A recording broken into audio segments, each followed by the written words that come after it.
Hi hello friends. இன்னைக்கு நாம 2025ல ரொம்பவே ரீசெண்டா மலையாளத்துல ஒரு கிரைம் த்ரில்லர் படமா வெளியான ரோந்து படத்தோட ஃபுல் மூவி எக்ஸ்பிளனேஷன் தான் பார்க்க போறோம். வாங்க நம்ம படத்தோட கதைக்குள்ள போகலாம். படத்தோட ஸ்டார்ட்டிங் சீன்லயே கொஞ்சம் போலீஸ்காரங்க சப் இன்ஸ்பெக்டரான யோகனனுங்கிறவரை அரெஸ்ட் பண்ணி கூட்டிட்டு போற மாதிரி காட்டுறாங்க. அப்படி அவரை போலீஸ் ஜீப்ல கூட்டிட்டு போய்கிட்டு இருக்கும்போது அங்க இருக்க ரோடு ஃபுல்லாவே ரத்த கரையா இருக்கு. அதை பார்த்து இந்த சப் இன்ஸ்பெக்டர் யோகனனும் ஃபீல் பண்ணிட்டே அந்த ஜீப்ல போய்கிட்டு இருக்காரு. இப்போ இந்த எஸ்ஐ யோகனனை எதுக்காக இவங்க அரெஸ்ட் பண்ணி கூட்டிட்டு போய்கிட்டு இருக்காங்க, அந்த ரோட்ல படிந்திருக்க ரத்தக்கரை யாரோடது, இது எல்லாமே தெரியணும்னா இப்ப இங்க கட் பண்ணி சின்னதா ஒரு ஃபிளாஷ்பேக்கை காட்டுறாங்க. அதாவது இப்ப இன்னைக்கு காலையில இந்த எஸ்ஐ யோகனனை அரெஸ்ட் பண்ணி கூட்டிட்டு போயிருக்காங்க இல்லையா, அப்படியே கரெக்டா ஒரு நாள் முன்னாடி என்ன நடந்துச்சுன்னு சொல்லி தான் ஃபிளாஷ்பேக்ல காட்டுறாங்க. இப்போ தின்னத்துங்கிற ஒரு போலீஸ்காரரை காட்டுறாங்க. இவர் தான் நம்ம படத்தோட ஹீரோ. நம்ம ஹீரோ அந்த ஸ்டேஷன்ல டிரைவரா ஒர்க் பண்ணிக்கிட்டு இருக்காரு. இவரு இப்ப போலீஸ் டிபார்ட்மெண்ட்ல சேர்ந்து 6 மாசம் தான் ஆகுது. நம்ம ஹீரோ அவரோட அம்மா, ஒய்ஃப், ஒரு பொன் குழந்தை இவங்க கூட தான் வாழ்ந்துகிட்டு இருக்காரு. நம்ம ஹீரோவோட அந்த பொன் குழந்தைக்கு காலையிலே உடம்பு சரியில்லை. இருந்தாலும் அவர் டியூட்டிக்கு போகணுங்கிறதுக்காக அவரோட அம்மா கிட்டயும் ஒய்ஃப் கிட்டயும் குழந்தைய பத்திரமா பார்த்துக்க சொல்லிட்டு தான் இப்ப டியூட்டிக்கு வராரு. நம்ம ஹீரோ இப்ப ஸ்டேஷனுக்கு வராரு. வந்ததுக்கு அப்புறமா நம்ம ஹீரோ கிட்ட இப்போ இன்னைக்கு நைட்டு ரோந்து பணிக்காக நீயும் அந்த எஸ்ஐ யோகனனும் தான் போகணும்னு சொல்றாங்க. இப்போ இந்த எஸ்ஐ யோகனனோட ஃபேமிலியை காட்டுறாங்க. அவரும் அழகான மனைவியும் தான். அவருக்கு இன்னும் குழந்தைங்க கிடையாது.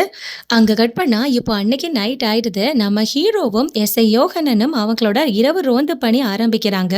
நம்ம ஹீரோ இந்த டிபார்ட்மெண்ட்ல ஜாயின் பண்ணி 6 மாசம் தான் ஆகுது. ஆனா அந்த எஸ்ஐ இந்த டிபார்ட்மெண்ட்ல ஜாயின் பண்ணி கிட்டத்தட்ட 22 வருஷத்துக்கு மேல் ஆகுது. அதனால அவர் சீனியர் பாத்தீங்களா, ஸோ அதனால கொஞ்சம் அந்த சீனியருங்கிற அதிகாரத்தை காட்டுறாரு.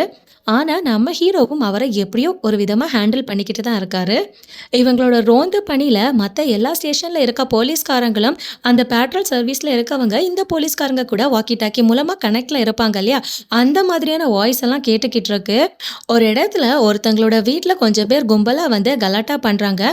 நீங்க என்னன்னு போய் பாருங்க அப்படின்னு ஒரு இன்ஃபர்மேஷன் நம்ம ஹீரோக்கும் இந்த எஸ்ஐக்கும் வாக்கி டாக்கி மூலமா வருது. ஸோ அதனால இவங்க 2 பேரும் இப்ப நேரா அந்த இடத்துக்கு போறாங்க. அங்க இவங்களோட வண்டியில போனதும் அங்க இருந்த கும்பல்ல உள்ளவங்க, டேய் மச்சான் போலீஸ் வண்டி வருதுடா, வா கிளம்பலாம் கிளம்பலாம் அப்படின்னு சொல்லிட்டு அங்கிருந்து வேகமா கிளம்புறதுக்காக ட்ரை பண்றானுங்க. ஆனா நம்ம ஹீரோவும் எஸ்ஐயும் நேரா பிரச்சனை நடந்துகிட்டு இருந்த அந்த வீட்டுக்கு போயிட்டு என்ன பிரச்சனைன்னு சொல்லி விசாரிக்கிறாரு. அந்த நேரத்துல அந்த வீட்டுல இருந்த பெரியவரும், என்னோட பையன் நவீன், அவன் ஒரு பெரிய பணக்கார வீட்டு பொண்ணான ஜின்சிங்கிற ஒரு பொண்ணை லவ் பண்ணி வீட்டை விட்டு ஓடி போயிட்டான். அந்த ஜின்சிங்கிற பொண்ணோட அண்ணனோட ஃப்ரெண்ட்ஸ் தான் இங்க வந்து அந்த பொண்ணை தேடி பிரச்சனை பண்ணிக்கிட்டு இருக்காங்க அப்படின்னு சொல்லி அந்த பெரியவர் சொல்றாரு. இதை கேட்ட எஸ்ஐயும், உங்களோட பையனும் அந்த பொண்ணும் மேஜர் தானே, அதனால ஒன்றும் பிரச்சனை இல்லை. அதுவே உங்களோட பையன் உங்களுக்கு கால் பண்ணாம்னா ஒழுங்கு மரியாதையா அந்த பொண்ணை கூட்டிட்டு ஸ்டேஷனுக்கு வர சொல்லுங்க அப்படின்னு சொல்லிட்டு நம்ம எஸ்ஐயும் ஹீரோவும் அங்கிருந்து கிளம்பி போறாங்க. இப்ப திரும்பவும் இவங்களோட இரவு ரோந்து பணியை கண்டினியூ பண்ணிக்கிட்டு இருக்காங்க. அப்படி இவங்க நைட் பேட்ரோல் போய்கிட்டு இருக்கும்போது அங்க ஒரு பாஸ்டரோட காரை கொஞ்சம் பசங்க நல்லா சரக்கடிச்சிட்டு வந்து காரை மோதி இருக்காங்க போல. அப்படி அவங்களுக்குள்ள இப்ப பிரச்சனை போய்கிட்டு இருக்கு. அந்த நேரத்துல இப்ப நம்ம ஹீரோவும் எஸ்ஐயும் அந்த இடத்துக்கு போறாங்க. அங்க போனதும் அந்த பசங்க நல்லா குடிச்சிட்டு வந்துதான் இந்த பாஸ்டரோட காரை மோதி இருக்காங்கங்கிறது நம்ம எஸ்ஐக்கு தெரிய வருது. ஸோ அதனால எஸ்ஐயும் அந்த பசங்களை ஸ்டேஷனுக்கு கூட்டிட்டு போறதுக்காக ஜீப்ல ஏத்துறாரு. அந்த நேரத்துல இந்த பாஸ்டரும் எஸ்ஐ கிட்ட வந்து, சார் கேஸ் எல்லாம் ஃபைல் பண்ண வேணாம் சார், கம்ப்ளைண்ட் எல்லாம் அந்த பசங்க மேல போடாதீங்க, அந்த பசங்க எல்லாம் யூகே போகணும்னு சொல்றாங்க, என்னால அவங்களுக்கு தேவையில்லாம எந்த பிரச்சனையும் வேணாம் சார், அவங்கள நீங்க விட்டுருங்க அப்படின்னு சொல்றாரு. அந்த நேரத்துல எஸ்ஐயும், இதோ பாருங்க பாஸ்டர், உங்க காரை அவங்க இடிச்சிருக்காங்க, இதை சரி பண்றதுக்கு கிட்டத்தட்ட 10,000 ரூபாய்க்கு மேல தான் ஆகும். அந்த பசங்களை எல்லாம் பார்க்கறதுக்கு கொஞ்சம் ரிச்சான பசங்க மாதிரி தான் இருக்கு. அதனால நீங்க வெயிட் பண்ணுங்க, அந்த பசங்க கிட்ட இருந்து நான் உங்களுக்கு காசை வாங்கி தரேன் அப்படின்னு சொல்லிட்டு இப்ப இந்த எஸ்ஐயும் அந்த பசங்க கிட்ட போயிட்டு, இதோ பாருங்க, அந்த பாஸ்டர் உங்க மேல கம்ப்ளைண்ட் ஃபைல் பண்ண வேணாம்னு சொல்லிட்டாரு. ஆனா அவரோட கார் நல்லா உடஞ்சிருக்கு. ஸோ அதனால அதோட மெயின்டெனன்ஸ்க்காக நீங்க 10,000 ரூபாய் இப்ப கொடுத்தே ஆகணும் அப்படின்னு சொல்றாரு. ஸோ இப்ப பசங்களும் காசை கொடுக்குறாங்க. அந்த காசை வாங்கிட்டு இப்ப அவரு பசங்கள ரிலீஸ் பண்ணிடுறாரு. இப்ப அந்த நேரத்துல நம்ம எஸ்ஐ ஒரு ட்விஸ்ட பண்றாரு பாருங்க. என்னன்னா அந்த பாஸ்டர் கிட்ட வந்து, இதோ பாருங்க பாஸ்டர், நீங்களும் லைட்டா குடிச்சிருக்கீங்க தானே அப்படின்னு சொல்லி கேட்குறாரு. அதுக்கு அவரும், இல்ல கொஞ்சம் வைன் தான் குடிச்சேன் அப்படின்னு சொல்றாரு. இப்போ நான் உங்க மேலேயும் கேஸ் போடலாம். ஆனா அந்த கேஸ் நான் போடாம இருக்கணும்னா உங்ககிட்ட நான் வாங்கி கொடுத்த அந்த 10,000 ரூபாவை என் கிட்ட கொடுத்துருங்க அப்படின்னு சொல்றாரு. ஆனா இவர் இப்படி லஞ்சம் கேட்கறது நம்ம ஹீரோக்கு சுத்தமா பிடிக்கல. நம்ம ஹீரோ கொஞ்சம் நேர்மையான போலீஸ் ஆஃபீஸரா இருக்காரு. ஸோ அதனாலவே அவருக்கு அது பிடிக்காம திரும்பி நிக்கிறாரு. இப்ப எஸ்ஐயும் பாஸ்டர் கிட்ட பேசி லஞ்சமா அந்த 10,000 ரூபாய் காசை வாங்கிட்டு பாஸ்டர் அங்கிருந்து அனுப்பி வைக்கிறாரு. இப்ப திரும்பவும் இவங்க ரோந்து பணிக்கு போய்கிட்டு இருக்காங்க. அந்த நேரத்துல நம்ம ஹீரோ ஒரு மாதிரி மூஞ்சிய வச்சுக்கிட்டு தான் இருக்காரு. இவர்கிட்ட ஒழுங்கா பேசவே இல்ல. அந்த நேரத்துல இப்ப எஸ்ஐயும் அவர் வாங்கின லஞ்ச காசை நியாயப்படுத்துற மாதிரி ஒரு விஷயத்த பேச ஆரம்பிக்கிறாரு. என்னன்னா, இதோ பாருப்பா, இதெல்லாம் நமக்கு டிபார்ட்மெண்ட்லலாம் சொல்லி தர மாட்டாங்க. நம்மளோட எக்ஸ்பீரியன்ஸ்ல நாம கத்துக்க வேண்டிய விஷயங்கள் தான் இதெல்லாம். அந்த பாஸ்டர் கிட்ட நான் காசு வாங்கினேன் இல்லையா, அது என்னோட சொந்த செலவுக்காக நான் வாங்கல. நம்மளோட போலீஸ் ஜீப்ல நிறைய பிரச்சனைகள் இருக்கு. இது எல்லாத்தையுமே ஒரு மெக்கானிக் கிட்ட கொண்டு போய் சரி பண்ணணும்னா கண்டிப்பா நிறைய காசு தேவைப்படும். ஆனா அதுக்கு காசு கவர்மெண்ட்லயும் நமக்கு கொடுக்க மாட்டாங்க. அப்போ நம்மளோட சொந்த காசை போட்டா நம்மளால பண்ண முடியும்? ஸோ அதனால இந்த மாதிரியான சிச்சுவேஷன் எல்லாம் நமக்கு சாதகமா ஏற்படுத்தி நாம இந்த மாதிரி காசா வாங்கி பண்ணிக்கணும் அப்படின்னு சொல்றாரு. அப்படி நாம பண்றதுல எந்த தப்பும் இல்ல அப்படின்னும் சொல்றாரு. அதுக்கப்புறமா இப்ப அந்த பாஸ்டர் கிட்ட இருந்து வாங்கின அந்த 10,000 ரூபாவை நம்ம ஹீரோ கிட்ட கொடுத்துட்டு இந்த வண்டியை மெக்கானிக் ஷாப்ல கொண்டு விட்டு சரி பண்ணி கொண்டு போ அப்படின்னு சொல்றாரு. இப்படி இவங்க ரோந்து பணியில இருக்கும்போது இப்போ இன்னொரு கேஸ் இவங்களுக்கு வாக்கி டாக்கி மூலமா வருது. அது என்னன்னா, பக்கத்து ஏரியால ஒருத்தர் கொஞ்சம் மனநலம் பாதிக்கப்பட்டவரா இருப்பாரு. அவரோட சொந்த குழந்தைய ட்ரம்ல அடைச்சு வச்சு கொடுமைப்படுத்துறாரு போல. அந்த குழந்தை அழுகிற சத்தம் பக்கத்து வீட்டுல இருக்கவங்களுக்கெல்லாம் கேட்டு அவங்க தான் போலீஸ்க்கு இன்ஃபார்ம் பண்ணியிருப்பாங்க. ஸோ அதனால அங்க போய் என்னன்னு பாருங்கன்னு சொல்லி நம்ம ஹீரோக்கும் எஸ்ஐக்கும் தகவல் வருது. ஸோ அதனால இப்ப நம்ம ஹீரோவும் எஸ்ஐயும் அந்த இடத்துக்கு போயிட்டாங்க. அங்க போயிட்டு பக்கத்துல இருக்கவங்க, அதாவது போலீஸ்க்கு இன்ஃபார்ம் பண்ணியிருப்பாங்க இல்லையா, அவங்க கிட்ட எல்லாம் என்னாச்சு என்ன பிரச்சனைன்னு சொல்லி இவங்க விசாரிக்கும் போது அந்த மனநலம் பாதிக்கப்பட்டிருக்காரு இல்லையா, அவருக்கு ஒரு ஃபேமிலி இருந்திருக்கு. அவரோட ஒய்ஃப் கொஞ்சம் நாட்களுக்கு முன்னாடி இறந்து போயிருக்காங்க போல. ஸோ அதுக்கப்புறத்துல இருந்து தான் இவர் ஒரு மாதிரி மென்டலி அன்ஸ்டேபிள் ஆயிருக்காரு. இந்த மென்டலி அன்ஸ்டேபிளா இருக்கிற நபரு தன்னோட குழந்தைய தாங்கிட்ட இருந்து யாராச்சும் பிரிச்சிருவாங்க அப்படிங்கிற ஒரு பயத்துல தான் அவர் வீட்டுல இருந்த ட்ரம்முக்குள்ள போட்டு மறைச்சு வச்சிருந்திருக்காரு. அப்படி அந்த குழந்தை ட்ரம்முக்குள்ள இருந்து அழுகிற சத்தத்தை கேட்டு அந்த குழந்தைய காப்பாத்துறதுக்காக யாரு போனாலுமே கையில ஒரு கத்திய வச்சு அவங்கள மிரட்டிக்கிட்டு இருக்காராம் இவரு. ஸோ அதனாலதான் இந்த ஊர் மக்கள் எல்லாரும் போலீஸ்க்கு இன்ஃபார்ம் பண்ணியிருக்காங்க. இந்த தகவல் எல்லாத்தையுமே நம்ம எஸ்ஐ கேட்டு தெரிஞ்சுட்டு ஃபயர் ஆஃபீஸர்ஸ்க்கு எல்லாம் கால் பண்ணி அவங்களையும் வர சொல்றாங்க. இப்போ சேஃப்டியா அந்த ட்ரம்முக்குள்ள இருக்கிற குழந்தைய காப்பாத்துறதுக்காக இவங்க உள்ள போறாங்க. இந்த குழந்தைங்க விஷயத்துல நம்ம எஸ்ஐ கொஞ்சம் எமோஷனல் ஆயிடுவாரு. அவரும் நம்ம ஹீரோ கிட்ட, நீ கதவை உடைச்சிட்டு உள்ள போ, நான் பின்னாடி சைட்ல இருந்து வர பாக்குறேன், எப்படியாவது அந்த குழந்தைய நாம காப்பாத்தி ஆகணும் அப்படின்னு சொல்லி எமோஷனலா பேசுறாரு. இப்ப நம்ம ஹீரோவும் கதவை உடைச்சிட்டு வீட்டுக்குள்ள போறாரு. உள்ள இருந்த அந்த மென்டலி பாதிக்கப்பட்ட ஆளு நம்ம ஹீரோவை கத்தியால கொத்த வராரு. ஸோ அந்த நேரத்துல கரெக்டா பின்னாடி கதவு வழியா நம்ம எஸ்ஐ கதவை உடைச்சிட்டு உள்ள அந்த மென்டல் ஆள்கிட்ட இருந்து நம்ம ஹீரோவை காப்பாத்துறாரு. அதுக்கப்புறமா அந்த ட்ரம்முக்குள்ள இருக்கிற குழந்தையையும் அவங்க எப்படியோ காப்பாத்திடுறாங்க. அதுக்கப்புறமா அந்த மென்டலா இருக்கிற அவரையும் ஹாஸ்பிட்டல்ல அட்மிட் பண்றாங்க. இப்படி இவங்க அந்த குழந்தைய காப்பாத்தினதுக்கு அப்புறமா இப்போ நம்ம எஸ்ஐ ஒரு குழந்தையோட கல்லறைக்கு பக்கத்துல போய் நிக்கிறாரு. என்னன்னு பாத்தீங்கன்னா, அது நம்ம எஸ்ஐயோட குழந்தையோட கல்லறை. என்னன்னா, ரொம்ப வருஷத்துக்கு முன்னாடி எஸ்ஐக்கும் அவங்களோட ஒய்ஃபுக்கும் ஒரு குழந்தை பிறந்திருக்கும். ஆனா அவங்களோட குழந்தை இறந்தே பிறந்திருக்கும். ஸோ இதனால எஸ்ஐயோட ஒய்ஃப் ரொம்ப மென்டலி அன்ஸ்டேபிள் ஆயிருக்காங்க. 3 முறை சூசைட் பண்றதுக்காகவும் ட்ரை பண்ணியிருக்காங்க. ஸோ இதனால தான் குழந்தைங்க விஷயம் வந்தாலே எஸ்ஐ கொஞ்சம் எமோஷனல் ஆயிடுவாரு. ஸோ அதனால அவரோட ஒய்ஃபை ரொம்ப பாசத்தோட அன்போட இப்போ வரைக்கும் பார்த்துக்கிட்டு இருக்காரு. அங்கே கட் பண்ணா இப்போ திரும்பவும் இவங்க அவங்களோட ரோந்து பணியில இருக்காங்க. இந்த நேரத்தில் அங்கே ரோட்டோரமா ஜிப்சி வண்டியில ஒரு 4 பசங்க நின்றுக்கிட்டு இருக்கிறத பார்க்குறாங்க. உடனே நம்ம ஹீரோவும் எஸ்ஐயும் அங்கே போயிட்டு, டே எதுக்காக இந்த நேரத்தில் இங்கே நின்றுக்கிட்டு இருக்கீங்கன்னு சொல்லி அவங்க கிட்ட விசாரிக்கிறாங்க. அதுக்கு அந்த வண்டியை ஓட்டிட்டு வந்த அந்த பையனும், சார் நான் இப்போ துபாயிலேருந்து ரிட்டர்ன் வந்திருக்கேன், என் ஃப்ரெண்டோட வீட்டு அட்ரஸ் தெரியாம தான் இங்கே சுத்திக்கிட்டு இருக்கேன், அதனால தான் நாங்கள் இங்கே வெயிட் பண்றோம் அப்படின்னு சொல்றானுங்க. அதை கேட்ட நம்ம எஸ்ஐயும், சரி உங்களில் ஒருத்தங்களோட நம்பரை கொடுங்க, நீங்க போக வேண்டிய இடத்துக்கு நாங்களே உங்களை கூட்டிட்டு போறோம் அப்படின்னு சொல்லி அந்த பசங்களுக்கு ரூட்டு காட்டி நம்ம ஹீரோவும் எஸ்ஐயும் அவங்களோட லொக்கேஷனுக்கு அனுப்பி விடுறாங்க. இப்போ அப்படியே திரும்பவும் அவங்களோட ரோந்து பணியை கண்டினியூ பண்ணிக்கிட்டு இருக்காங்க. அப்படி அவங்க போய்கிட்டு இருக்கும் போது ரொம்ப காடு மாதிரி ஒரு ஏரியா இருக்கு. அங்க ஒரு பொண்ணு நடந்து போற மாதிரி நம்ம ஹீரோக்கு தெரியுது. ஸோ அதனால இப்போ நம்ம ஹீரோவும், சார் அந்த வழியா ஒரு பொண்ணு உள்ள போன மாதிரி நான் பார்த்தேன், அதனால அங்க போய் பார்க்கலாம்னு சொல்றாரு. சரி ஓகே வா பார்க்கலாம் அப்படின்னு சொல்லி எஸ்ஐயும் இப்போ அந்த வழியா வண்டியை விடுறாரு. இப்போ இவங்களோட காரை ஒதுக்கி விட்டுட்டு அந்த பொண்ணு போன வழி பக்கமா இவங்க 2 பேரும் போறாங்க. அங்க போய் பார்த்தா, அங்க ஒரு பழமையான வீடு ஒண்ணு இருக்கு. அது பாழடைஞ்சு போயிருக்கு. அந்த பாழடைஞ்ச பழைய வீட்டோட கதைகள் எல்லாமே நம்ம எஸ்ஐக்கு தெரிஞ்சிருக்கு. ஏன்னா, அவரு கிட்டத்தட்ட இந்த போலீஸ் டிபார்ட்மெண்ட்ல 22 வருஷத்துக்கு மேல வொர்க் பண்ணிக்கிட்டு இருக்காரு பார்த்தீங்களா? ஸோ, அதனால அவருக்கு அந்த வீடோட ஹிஸ்டரி மொத்தமாவே தெரியும். ஸோ, இப்ப எஸ்ஐயும் அந்த வீட்டோட வரலாற பத்தி நம்ம ஹீரோ கிட்ட சொல்றாரு. "இந்த வழியா ஒரு பொண்ணு போனதா நீ சொன்னல்ல, கண்டிப்பா அந்த பொண்ணு அந்த வீட்டுக்குள்ள போயிட்டு தற்கொலை பண்ணியிருக்க வாய்ப்பு இருக்கு" அப்படின்னு சொல்றாரு. இந்த வீட்ல இதுக்கு முன்னாடி ஒரு சிட் ஃபண்ட் நடத்திக்கிட்டு இருந்தவன், அவனோட குடும்பத்தோட இந்த வீட்ல வாழ்ந்துகிட்டு இருந்தான். அவனோட பார்ட்னர் அந்த சிட் ஃபண்ட்ல உள்ள பணம் எல்லாத்தையுமே ஏமாத்திட்டு போனதுக்கு அப்புறமா, இந்த சிட் ஃபண்டோட ஓனர் அவமானம் தாங்க முடியாம குடும்பத்தோட தற்கொலை பண்ணிக்கிட்டாரு. அதுக்கப்புறம் இந்த ஊர்ல யாருக்காச்சும் தற்கொலை பண்ணணும்னு தோணுச்சுன்னா, அவங்க எல்லாரும் இந்த பாழடைஞ்ச வீட்ல வந்து தற்கொலை பண்ணிப்பாங்க.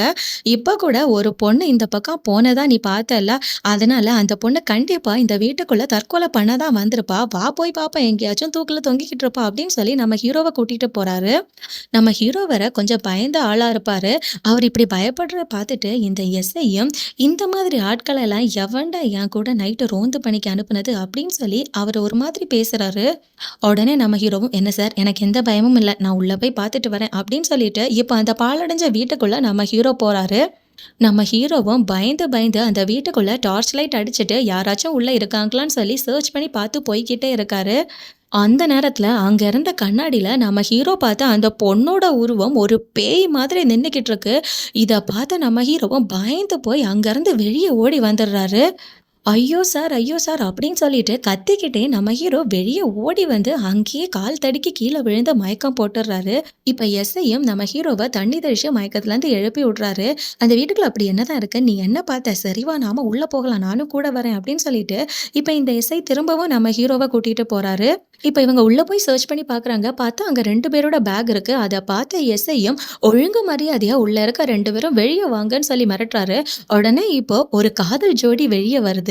இவங்க யாருன்னு பார்த்தீங்கன்னா, ஸ்டார்ட்டிங் சீன்ல நவீன்னு ஒரு பையன் ஒரு பணக்கார வீட்டு பொண்ணான ஜின்சிங்கிறவள லவ் பண்ணி வீட்ட விட்டு இழுத்துட்டு ஓடிட்டான் அப்படின்னு சொல்லி நம்ம ஹீரோக்கும் எஸ்ஐக்கும் கம்ப்ளைண்ட் வந்திருக்கும் பார்த்தீங்களா? அந்த ஜின்சிங்கிற பொண்ணு தான் இவ. ஆனா இவ கூட இருக்கிற பையன் நவீன் கிடையாது. இவனோட பேரு ரோஷன்.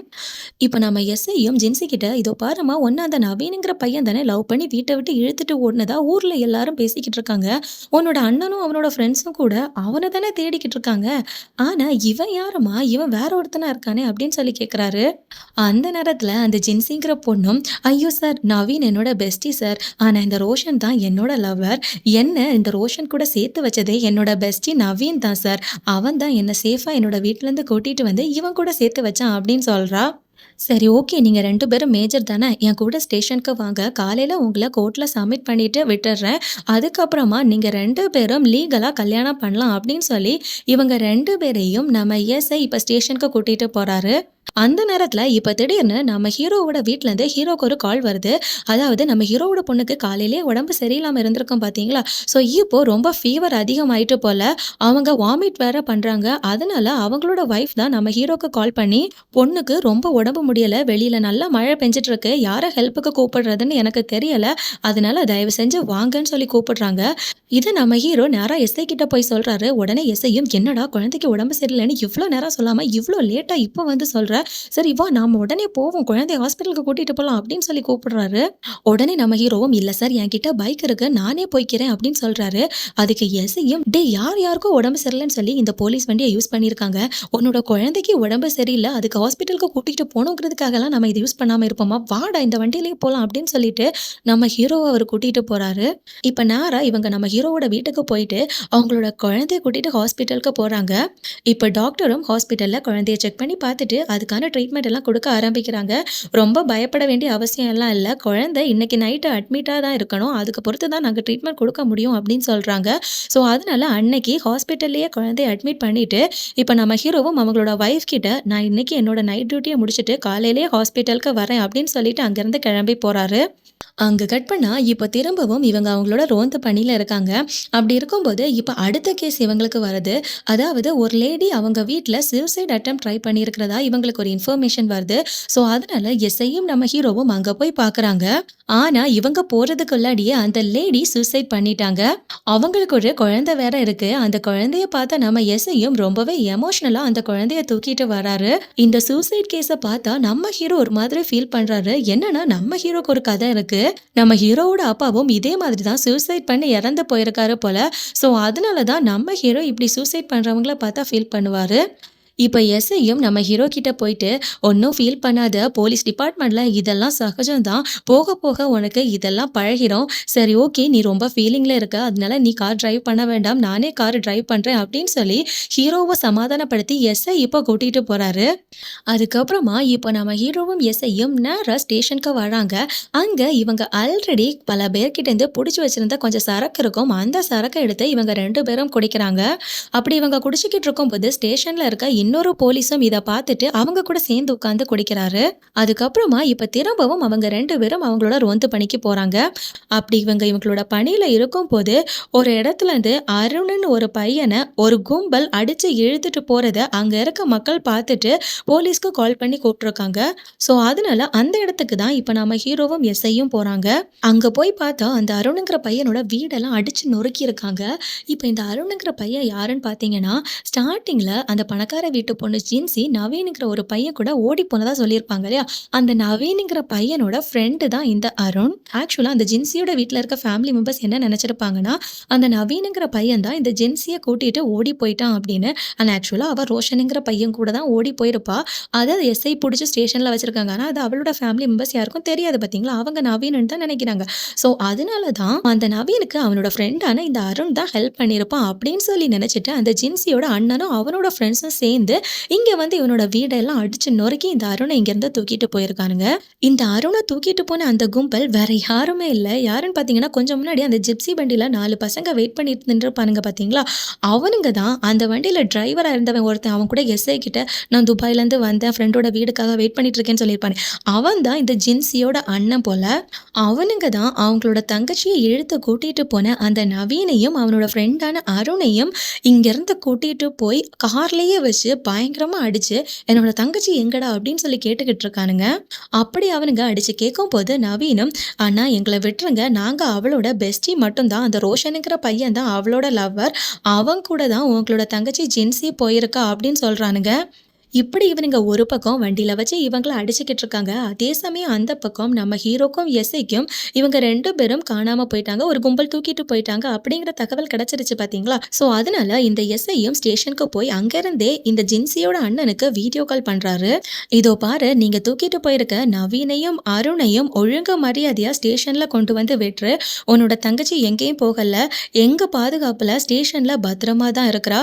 வேணும்னா நீ நேர்லயே பார்த்துக்கோ" அப்படின்னு சொல்லி வீடியோ கால்ல அந்த ஜின்சியோட அண்ணனுக்கு காட்டி கொடுக்குறாங்க.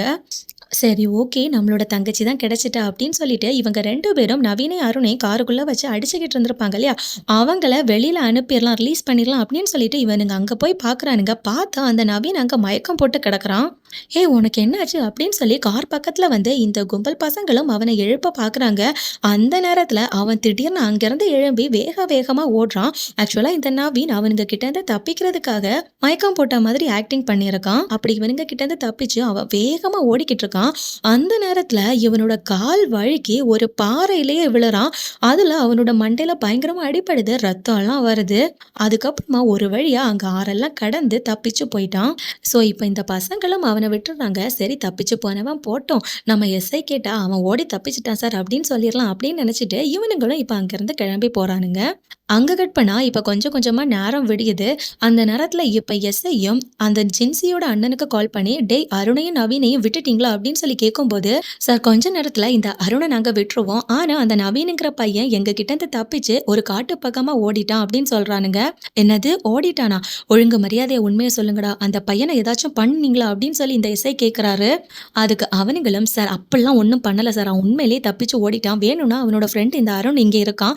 அவன்கிட்ட ஃபோனை கொடுக்குறேன். சொல்றேன். நீங்க கேட்டு பாருங்க அப்படின்னு சொல்லி ஃபோன் அருண் கிட்ட குடுக்குறாருங்க.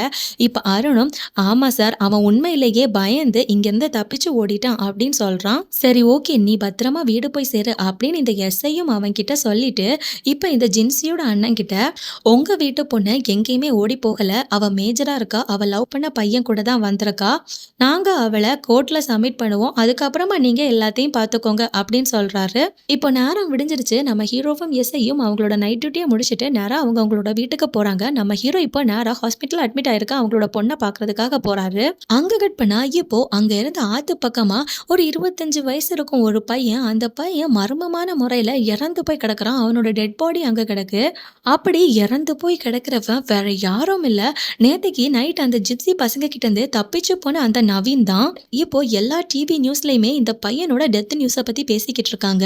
ஜின்சிங்கிற ஒரு பொண்ணோட காதல் விவகாரத்துல தலித் சமூகத்தை சேர்ந்த ஒரு பையனை அந்த ஜின்சியோட அண்ணனும் அவனோட ஃப்ரெண்ட்ஸும் சேர்ந்து கொலை பண்ணிட்டாங்க. அதுக்கு உடந்தையா இரவு ரோந்து பணியில இருந்த நம்ம ஹீரோவோட பேரையும் அந்த எஸ்ஐயோட பேரையும் சொல்றாங்க. ஆக்சுவலா இந்த கேஸுக்குள்ள நம்ம ஹீரோ அண்ட் எஸ்ஐயோட பேரை யாரு கோத்து விட்டுருப்பாங்கன்னு பாத்தீங்கன்னா இவங்களோட உயர் அதிகாரி ஒருத்தர் தான். அந்த ஜின்சியோட ஃபேமிலி ரொம்ப ரிச்சான ஃபேமிலி. ஸோ அதனால அவங்க இந்த கேஸ்ல இருந்து ஈஸியா வெளியே வந்துடணும் அப்படிங்கிறதுக்காக தான் இந்த உயர் அதிகாரி அந்த ஜின்சியோட ஃபேமிலிக்கு சப்போர்ட் பண்ணி நம்ம ஹீரோவையும் எஸ்ஐயும் இந்த கேஸ்ல கோத்து விட்டுருக்காங்க. ஸோ அதனால இப்போ ஹாஸ்பிட்டல்ல இருக்க நம்ம ஹீரோவை அங்கேயே போலீஸ்காரங்க போய் அரெஸ்ட் பண்ணி கூட்டிட்டு போறாங்க. வெளியே நிறைய பிரஸ் மீடியா எல்லாம் நிக்கிறாங்க. நம்ம ஹீரோக்கு என்ன நடக்குதுன்னே புரியல. பாவம் நம்ம ஹீரோவோட பொண்ணோடைய மனைவியோடைய கண்ணு முன்னாடியே நம்ம ஹீரோவை அங்கிருந்து அரெஸ்ட் பண்ணி இவங்க இப்போ ஸ்டேஷனுக்கு கூட்டிட்டு வராங்க. இப்போ நம்ம எஸ்ஐக்கு தெரிஞ்சு போச்சு எப்படியும் நம்மளையும் இவங்க அரெஸ்ட் பண்ணிடுவாங்கன்னு சொல்லி. ஸோ அதனால நம்ம ஹீரோ அவரோட ஒய்ஃபை அவங்க வழக்கமா ட்ரீட்மெண்ட்க்கு கூட்டிட்டு போற சைக்காட்ரிஸ்ட் கிட்ட கூட்டிட்டு போயிட்டு, இவளை நீங்க கொஞ்ச நாளுக்கு இங்கேயே வச்சுக்கோங்க. என்ன அவங்க அரெஸ்ட் பண்ணி கண்டிப்பா கூட்டிட்டு போவாங்க. அப்படி அவங்க கூட்டிட்டு போறத இவன் நேர்ல பார்த்தானா இன்னும் கொஞ்சம் கூட மென்டலி டிசேபிள் ஆவா. ஸோ அதனால நான் போயிட்டு வர வரைக்கும் அவளை பத்திரமா இங்கேயே வச்சு பார்த்துக்கோங்க அப்படின்னு சொல்லிட்டு போறாரு. இப்போ நம்ம எஸ்ஐயும் அரெஸ்ட் பண்ணி ஸ்டேஷனுக்கு கூட்டிட்டு வராங்க. அங்க நம்ம எஸ்ஐயும் ஹீரோவையும் அவங்க தனித்தனியா தான் விசாரிக்கிறாங்க. இப்போ இவங்களோட உயர் அதிகாரியும் நம்ம ஹீரோ கிட்ட, நீ நைட் பேட்ரோல்ல இருக்கும்போது சரக்கு அடிச்சியான்னு சொல்லி கேட்கிறாரு. அந்த நேரத்துல நம்ம ஹீரோ இல்லைன்னு சொல்லிடுறாரு. அவர் ஒத்துக்கல. ஆனா நம்ம ஹீரோவும் எஸ்ஐயும் ஸ்டேஷன்ல வந்து சரக்கு அடிச்சிருப்பாங்க இல்லையா, அது அங்க இருந்த இன்னொரு போலீஸும் பார்த்து அவங்க கூட சரக்கு அடிச்சிருப்பாரு. அந்த போலீஸ் இவங்களுக்கு எதிராக சாட்சியா மாறி இவங்க 2 பேரும் டியூட்டி டைம்ல சரக்கு அடிச்சாங்க அப்படின்னு சொல்லி அவங்களோட மேல் அதிகாரி கிட்ட போட்டு கொடுத்துட்டாரு. அது மட்டும் இல்லாம இவங்க உயர் அதிகாரி அந்த ஜின்சிங்கிற ஃபேமிலி மெம்பர்ஸ்க்கு தான் சப்போர்ட்டிவா பேசிக்கிட்டு இருக்காரு. ஸோ அதனால இவங்கள பயங்கரமா மிரட்டுறாரு. இவங்களோட போலீஸ் ஜீப்ல அந்த பாஸ்டர் கிட்ட இருந்து 10,000 ரூபாய் காசை வாங்கி வண்டியை சரி பண்றதுக்காக இவங்க வண்டியில வச்சிருப்பாங்க பாத்தீங்களா, அந்த காசை அந்த ஜிப்சில வந்த பசங்க கிட்ட இருந்து இவங்க லஞ்சமா வாங்கிட்டு அந்த பசங்களை அனுப்பி விட்டாங்க அப்படிங்கிற மாதிரி ஒரு கதையை இவங்க கிரியேட் பண்றாங்க. இப்படி பல கதையை அவரே உருவாக்கி அந்த உயர் அதிகாரி நம்ம ஹீரோ கிட்ட சொல்லிட்டு, இதோ பாரு இந்த மாதிரி கேஸ்ல எல்லாம் நீ மாட்டினா உன்னோட வேலையும் போயிரும், உன்னை ஜெயில வேற போடுவாங்க.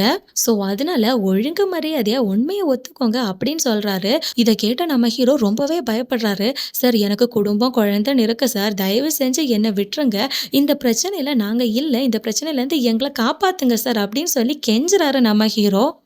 ஆக்சுவலா நம்ம ஹீரோக்கும் எஸ்ஐக்கும் எதிரா நிறைய சிசிடிவி எவிடன்ஸ் இருக்கு. அது என்னன்னா ரோட்ல நம்ம ஹீரோவும் எஸ்ஐயும் அவங்களோட போலீஸ் ஜீப்புக்கு பின்னாடி அந்த ஜிப்சி வண்டியை ஒரு லொகேஷன்ல கொண்டு விடுறேன்னு சொல்லி அவங்களுக்கு வழிகாட்டி கூட்டிட்டு போயிருப்பாங்க இல்லையா, அது எல்லாமே சிசிடிவில கவர் ஆயிருக்கு. ஸோ அதனால இது எல்லாத்தையுமே நாங்க கோர்ட்ல சாட்சியா சப்மிட் பண்ண போறோம்.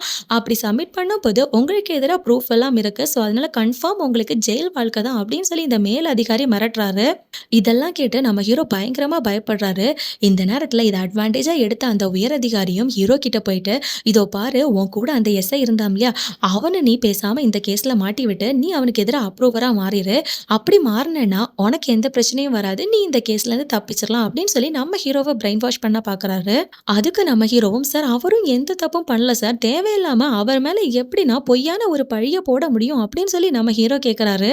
அந்த நேரத்துல இந்த உயர் அதிகாரியும், இவன் இதுக்கெல்லாம் சரிப்பட்டு வரமாட்டான், இவனை நீங்க தனியா கூட்டிட்டு போய் ஸ்டேட்மெண்ட்டை வாங்குங்க அப்படின்னு சொல்லி மிரட்டுறாரு. அதுக்கப்புறமா இப்போ இந்த உயர் அதிகாரி நேரா நம்ம எஸ்ஐ கிட்ட பேச போறாரு. இப்ப நம்ம எஸ்ஐயையும் நல்லா பிரெயின் வாஷ் பண்ண பார்க்குறாரு. "இதோ பாரு, உன் கூட அந்த டிரைவர் இருந்தான் இல்லையா? அவன் உனக்கு எதிரா அப்ரூவரா மாறிட்டான். இப்ப கூட ஒண்ணும் இல்ல. நீ பேசாம அவன மாட்டி விட்டுட்டு நீ இதுலேருந்து தப்பிச்சுக்கோ. அப்படின்னா உனக்கு எந்த பிரச்சனையும் வராது." அப்படின்னு சொல்லி இவர பிரெயின் வாஷ் பண்ண பார்க்குறாரு. ஆனா நம்ம எஸ்ஐயும் அந்த உயர் அதிகாரிய பார்த்து, "சார், எனக்கு இத்தனை வருஷம் எக்ஸ்பீரியன்ஸ் இருக்கு. இந்த டெக்னிக் எல்லாம் நானும் நெறைய வாட்டி யூஸ் பண்ணியிருக்கேன். நீங்க தேவையில்லாம என்கிட்ட இந்த வேலையெல்லாம் பண்ணாதீங்க. நீங்க நெனச்சீங்கன்னா, கண்டிப்பா உங்களால என்னையும் அவனையும் இந்த கேஸ்லேருந்து வெளிய கொண்டு வர முடியும். ஆனா, நீங்க யாருக்காக, எந்த குடும்பத்துக்காக இந்த மாதிரி சப்போர்ட்லாம் பண்ணிக்கிட்டு இருக்கீங்கன்னு எங்களுக்கு நல்லாவே தெரியும். எங்க மேல நீங்க வச்சிருக்க குற்றங்கள் எல்லாமே போய் அத என்னால கோர்ட்லயும் நிரூபிக்க முடியும். நீங்களா எங்கள இந்த கேஸ்லேருந்து வெளிய அனுப்புறீங்களா? இல்ல நான் கோர்ட்லயே ப்ரூஃப் பண்ணட்டுமா?" அப்படின்னு சொல்லி கொஞ்சம் கெத்தா தான் பேசுறாரு. கிட்டத்தட்ட 22 வருஷத்துக்கு மேல நம்ம ஹீரோக்கு எக்ஸ்பீரியன்ஸ் இருக்கு.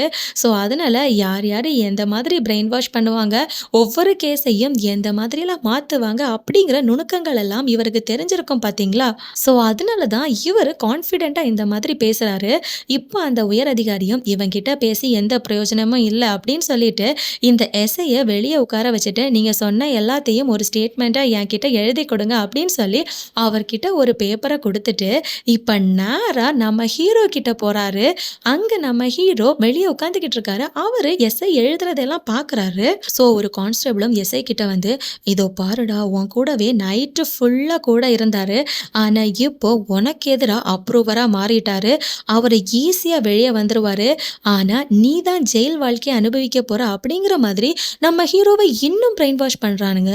அத பார்த்த நம்ம ஹீரோவும் அங்க எஸ்ஐ எழுதிக்கிட்டு இருக்கிறத பார்க்குறாரு. ஆனா இவங்க இந்த மாதிரி ஒரு கதை சொன்னதுனால, நம்ம ஹீரோவும் அதுதான் உண்மைன்னு நெனச்சிட்டு, நம்ம எஸ்ஐக்கு எதிரா இவங்க எழுதியிருக்க ஸ்டேட்மெண்ட்ல சைன் போட்டு குடுத்துடுறாரு. இப்ப அந்த உயர் அதிகாரி நம்ம ஹீரோவ நல்லா பிரெயின் வாஷ் பண்ணி, இந்த கேஸ்ல நம்ம ஹீரோவையும் அந்த எஸ்ஐயையும் நல்ல ஸ்ட்ராங்கான குற்றவாளியா மாத்திட்டாரு. இப்ப எஸ்ஐயும் நம்ம ஹீரோ கிட்ட, "ஏன்டா டேய், அந்த உயர் அதிகாரி குடுத்த ஸ்டேட்மெண்ட்ல நீ சைன போட்டுட்டியா? அவ்ளோதான் போச்சு போ. நீ சைன் போட்டதுனால இப்ப நம்ம 2 பேரோட வாழ்க்கையும் போச்சு. நாம இனிமே ஜெயில்ல கம்பி தான் எண்ணணும்." அப்படின்னு சொல்றாரு. அதுக்கப்புறமா இந்த மேல் அதிகாரி பிரஸ் மீடியா எல்லாரையும் கூப்பிட்டு ஒரு பிரஸ் மீட்ட குடுக்குறாரு. தலித் சமூகத்தை சேர்ந்த நவீன்ங்கிற அந்த பையனோட மரணத்துக்கு காரணமா இருந்த 5 பேரை நாங்க பிடிச்சிருக்கோம். முக்கிய குற்றவாளியா இருக்கிறது அந்த ஜின்சிங்கிற பொண்ணோட அண்ணன், அவனோட ஃப்ரெண்ட்ஸ். அதுக்கப்புறமா நைட்டு ரோந்து பணியில இருந்த அந்த எஸ்ஐயும் டிரைவரும் தான் அப்படின்னு சொல்லி இந்த கிரிமினல் பசங்க கூட இவங்க 2 பேரையும் நிக்க வைக்கிறாங்க. அந்த நேரத்துல நம்ம ஹீரோ அவரோட ஃபேமிலியெல்லாம் நினைச்சு பார்த்து ரொம்பவே வருத்தப்படுறாரு. ஸோ, அப்படி வருத்தப்பட்டுட்டே அங்கேருந்து வேகமா மெயின் ரோட்டுக்கு ஓடி வராரு.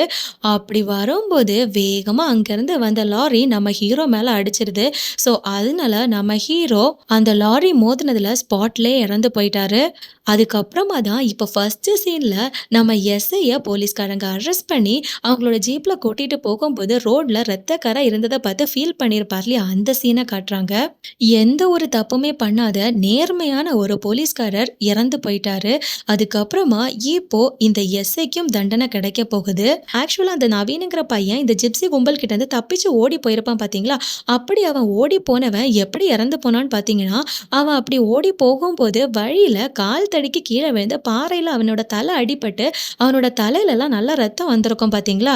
அப்படி அவனுக்கு ரத்தம் வந்த டைம்ல அவனோட காதுலயும் ரத்தம் கசிஞ்சிருக்கு போல. ஆனா அது தெரியாம அவன் அங்க இருந்து ஆற கடக்கிறதுக்கு ட்ரை பண்ணும்போது அங்க மயங்கி விழுந்து அப்படியே இறந்து போயிருக்கான். ஸோ, அப்படிதான் அவன் இறந்து போயிருக்கான். ஆனா அவன் இறந்து போனதுக்கு காரணம் இவங்க 2 பேரும் தான் அப்படின்னு சொல்லி நம்ம ஹீரோவையும் எஸ்ஐயும் அவங்க அரெஸ்ட் பண்ணி தேவையில்லாம நம்ம ஹீரோவோட உயிரும் போச்சு. இப்ப எஸ்ஐக்கும் அவங்க பனிஷ்மெண்ட் கொடுக்க போறதா காட்டி இந்த படத்தை அப்படியே முடிக்கிறாங்க. இந்த படம் எப்படி இருந்துச்சுன்னு மறக்காம கமெண்ட் செக்ஷன்ல கமெண்ட் பண்ணுங்க. மேலும் வேற ஒரு இன்ட்ரெஸ்டிங்கான மூவில உங்களை சந்திக்கிறேன். தேங்க்யூ. பாய்.